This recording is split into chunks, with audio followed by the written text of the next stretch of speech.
live in Los Angeles means that you live with traffic. As a matter of fact, in 1929, the intersection of Wilshire and Western was claimed as the busiest intersection in the world. Well, how much has changed? Actually, a lot. And I'm delighted to have someone here who can tell us all about it. The General Manager of LADOT, Seleta Reynolds. So nice to have you here. Thank you, so nice to be here. You know, this is literally the second largest municipal transportation agency in the country. Yep. And the scope seems immense. In LA, what that looks like is we manage and operate those 7,500 miles of streets, those 5,000 intersections. We also have a responsibility for parking, so we have 37,000 on and off street parking spaces and meters that we manage throughout the city. And then we also have LADOT Transit, which we're very proud of. We're the largest municipal transit operator in the county. In a normal year, we move about 20 million trips.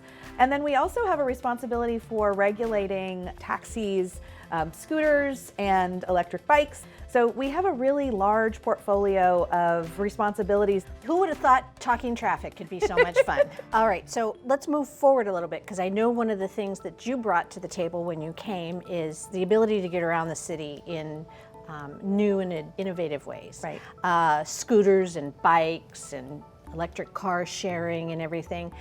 How are those programs going? So far, it has been a big learning opportunity for us. You know, some of the things that government can do well, you know, manage a huge network of streets at scale and build out these programs that build out big infrastructure projects that take many, many years. That's what we're good at. We can kind of play the long game, and we can have policy goals that are about, you know, climate or public health or economic revitalization.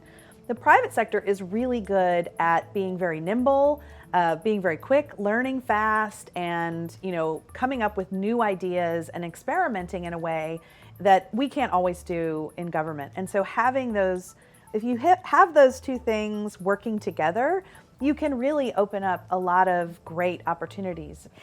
You brought up a very pertinent word in the explanation, and that's parking.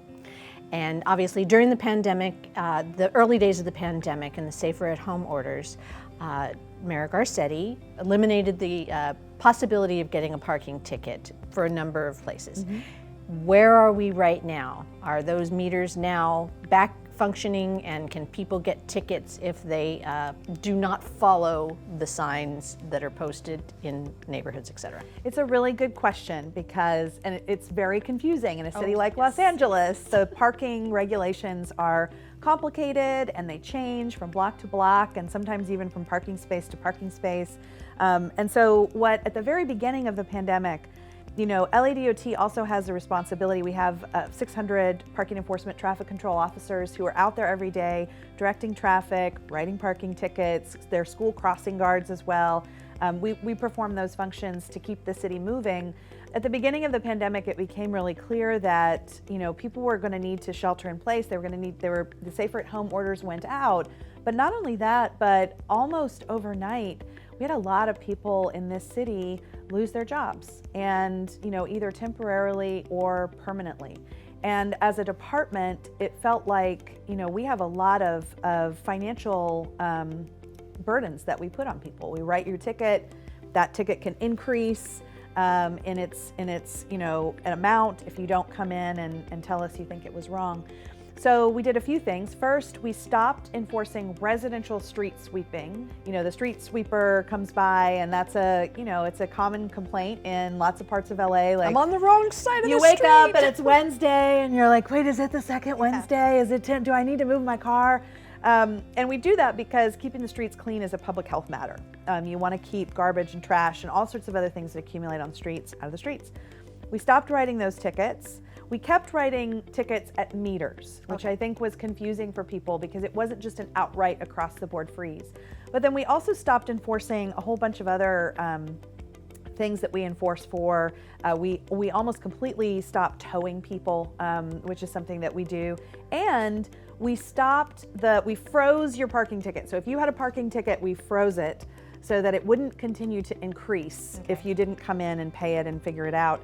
Okay. But we're really excited about a couple of ideas that we have to make it easier on people. So we're proposing that if you have several parking tickets, you could have an amnesty where you could come in and just pay the base amount for those tickets, and we'll wipe away all of the increases in fines and things like that, and a couple of other ideas to try and make it easier for people, to ease the burden a little bit, because we know that so many people are still struggling.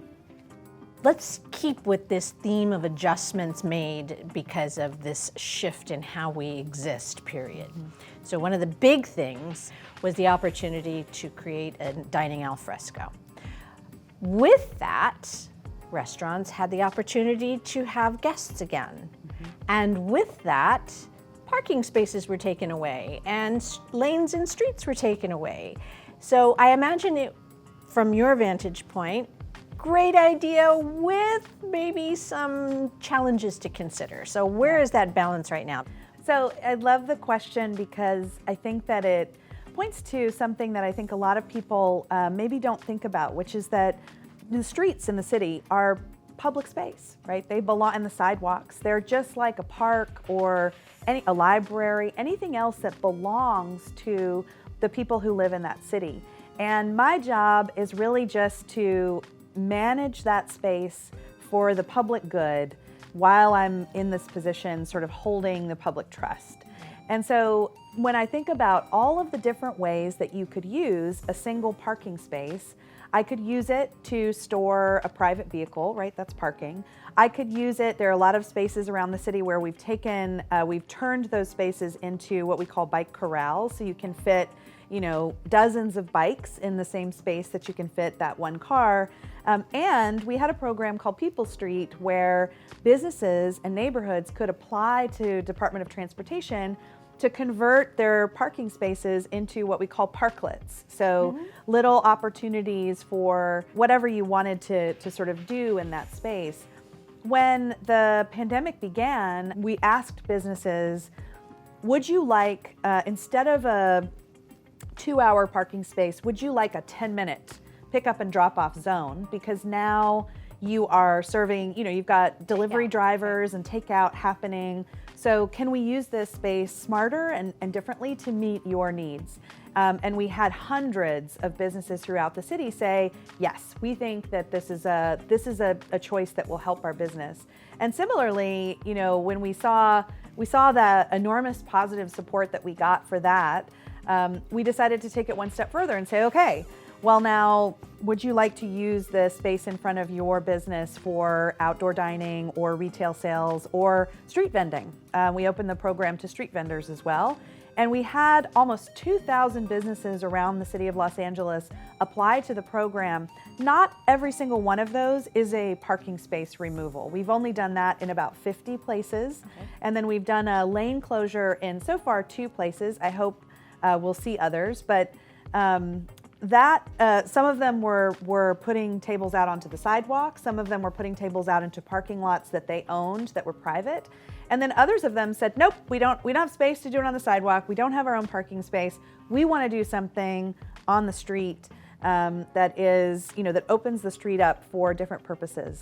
And from my vantage point, those small businesses in the city of Los Angeles, they really make up all of the things about the city that we love, not just from an economic perspective, but the culture and the vibrancy of those neighborhoods that they contribute to. I'm worried a little bit that some of those things about the city that make it special, that make it a place that you want to come back to over and over again, might not be able to survive. And so I feel like part of my job is to do everything I can and put my assets up to support those small businesses who employ, lots of folks, not as many as they used to, but they're still, keeping folks working. And I want to do as much as I can to support that. And if somebody wants to follow up and wants to actually see what's going on across LA, what's the website they can go to? LADOT.lacity.org. Awesome.